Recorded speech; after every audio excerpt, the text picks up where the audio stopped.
Esta es la segunda parte de lo que habíamos visto después de lavar los pies del Señor y decirle a Pedro que lo iba a negar. Entonces viene la parte donde ya ellos parten a Getsemaní, parten al monte de los olivos y van a un lugar que se llama Getsemaní, ¿verdad? Eh, Ahí es donde Jesús pasa sus momentos más amargos, más duros y más difíciles. Y eso es lo que vamos a decir, a hablar hoy, ¿sí? Precisamente el momento tan difícil que está viviendo, eh, y también el momento de, este, el momento de la oración especial que hace a sus discípulos. Jesús ora por sus discípulos ahí, un momento del arresto. En Mateo, vamos a ver primero Mateo 26, del 36 al 46, y después vamos a irnos a Juan 17, del 1 al 26. Ahí exactamente estaremos pronunciando las palabras que hizo en oración Jesús por sus discípulos, ¿verdad? Porque generalmente cuando leemos Mateo, vemos que él estaba orando, ¿verdad? Pidiendo al Padre que, que le quitara, que si había otra manera de salvar a la humanidad, pues que se la diera y que le quitara esa copa, que le quitara ese sufrimiento que iba a pasar. Él ya lo sabía. Y, y bueno, pero eso es lo que leemos, que él estaba hablando, pero también oró por sus discípulos. O sea, no fue una oración rápida y se levantó y fue a ver a los discípulos, sino que tuvo una oración donde también expresó el amor a sus discípulos y que se los encomendaban mientras estuvieran en el mundo. Entonces vamos a leer primero, vamos a Mateo 26, del 36 al 46. Dice la palabra de Dios: entonces llegó Jesús con ellos a un lugar que se llama Getsemaní y dijo a sus discípulos: sentaos aquí, entre tanto que voy allí y oro.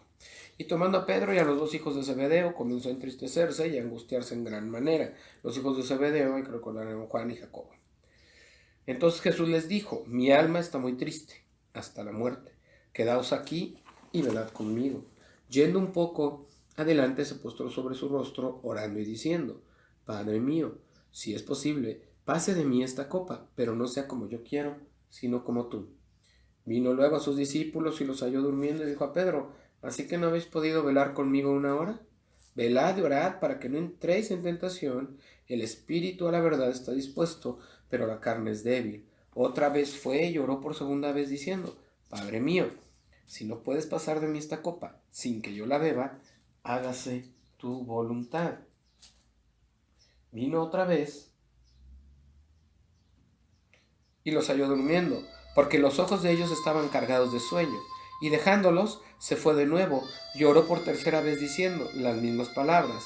Entonces vino a sus discípulos y les dijo: dormid ya y descansad. He aquí ha llegado la hora y el Hijo del Hombre es entregado en manos de pecadores. Levantaos, vamos, ved, se acerca el que me entrega. Y antes del arresto, pues está esta oración que hace también en el Getsemaní, aunque no lo menciona Juan, que es en Getsemaní, pero es antes del arresto. Entonces, es la oración que hizo por sus discípulos y vamos a leerla. La palabra de Dios en Juan 17, del 1 al 26 dice: estas cosas habló Jesús y levantando los ojos al cielo dijo: Padre, la hora ha llegado, glorifica a tu Hijo para que también tu Hijo te glorifique a ti, como le has dado potestad sobre toda carne, para que dé vida eterna a todos los que le diste. Y esta es la vida eterna, que te conozcan a ti, el único Dios verdadero, y a Jesucristo en quien has enviado. Yo te he glorificado en la tierra, he acabado la obra que me diste que hiciese. Ahora pues, Padre, glorifícame tú al lado tuyo, con aquella gloria que tuve contigo antes que el mundo fuese. He manifestado tu nombre a los hombres que del mundo me diste. Tuyos eran y me los diste, y han guardado tu palabra. Ahora han conocido que todas las cosas que me has dado proceden de ti, porque las palabras que me diste les he dado, y ellos las recibieron y han conocido verdaderamente que salí de ti, y han creído que tú me enviaste. Yo ruego por ellos, no ruego por el mundo, sino por los que me diste, porque tuyos son, y todo lo mío es tuyo, y lo tuyo es mío, y he sido glorificado en ellos. Y ya no estoy en el mundo, mas estos están en el mundo, y yo voy a ti, Padre Santo, a los que me has dado, guárdalos en tu nombre, para que sean uno, así como nosotros. cuando estaba con ellos en el mundo. Yo los guardaba en tu nombre. A los que me diste, yo los guardé, y ninguno de ellos se perdió, sino el hijo de perdición, para que la escritura se cumpliese. Pero ahora voy a ti, y hablo esto en el mundo, para que tengan mi gozo cumplido en sí mismo. Yo les he dado tu palabra, y el mundo los aborreció, porque no son del mundo, como tampoco yo soy del mundo. No ruego que los quites del mundo, sino que los guardes del mal. No son del mundo, como tampoco yo soy del mundo. Santifícalos en tu verdad, tu palabra es verdad. Como tú me enviaste al mundo, así yo los he enviado al mundo. Y por ellos yo me santifico a mí mismo, para que también ellos sean santificados en la verdad. Mas no ruego solamente por esto, sino también por los que han de creer en mí por la palabra de ellos, para que todos sean uno, como tú, oh Padre mío, y yo en ti. Que también ellos sean uno en nosotros, para que el mundo crea que tú me enviaste. La gloria que me diste, yo les he dado, para que sean uno, así como nosotros somos uno.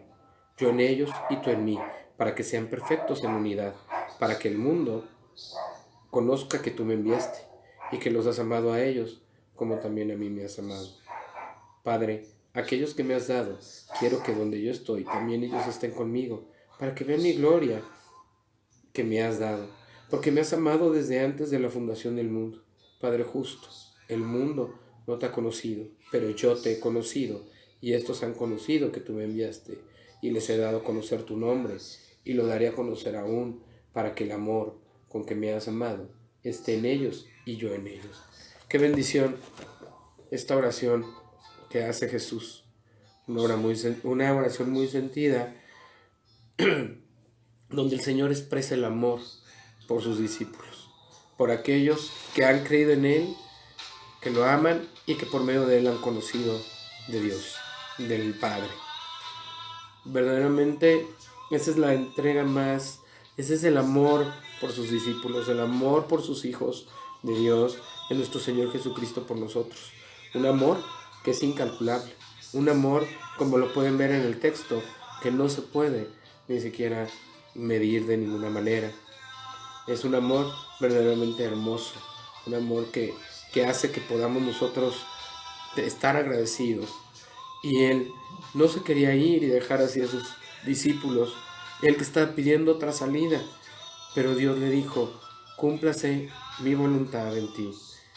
Y Jesús, por obediencia al Padre, fue a cumplir la voluntad de Dios, fue a cumplir la voluntad del Padre y del amor que Dios tiene para con Él.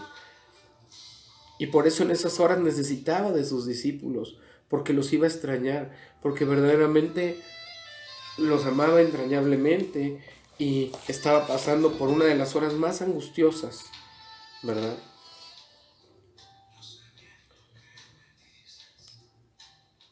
Jesucristo necesitó el apoyo de sus amigos en Getsemaní. Sabía lo que estaba a punto de enfrentar: la traición, el arresto y la muerte. Les pidió a sus mejores amigos que se quedaran con él, porque su alma estaba muy triste hasta la muerte. Pero Pedro, Jacobo y Juan se quedaron dormidos. Jesús enfrentó la agonía del huerto sin el consuelo de una mano de donde tomarse. Pero gracias a que soportó ese dolor, sabemos que Dios nunca nos desamparará ni nos dejará. Jesús sufrió para que nosotros nunca tuviéramos que estar separados del amor de Dios. Su compañía hace que cualquier cosa que tengamos que sufrir sea más tolerable. Jesús, gracias por soportar la cruz por nosotros y permitirnos vivir en comunión con el Padre. Gracias al amor de Dios, nunca estamos solos. Fíjense que el amor de Dios es tan grande que Jesús aceptó ir a la cruz para darnos la salvación y darnos de su amor. Pero también fue una agonía tan grande, dice la palabra de Dios, que si vamos a Lucas, precisamente cuando están en el Getsemaní,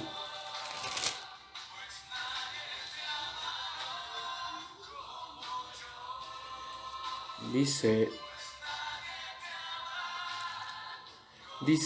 la palabra de Dios aquí en Lucas: y saliendo se fue como solía al monte de los olivos, y sus discípulos también le siguieron.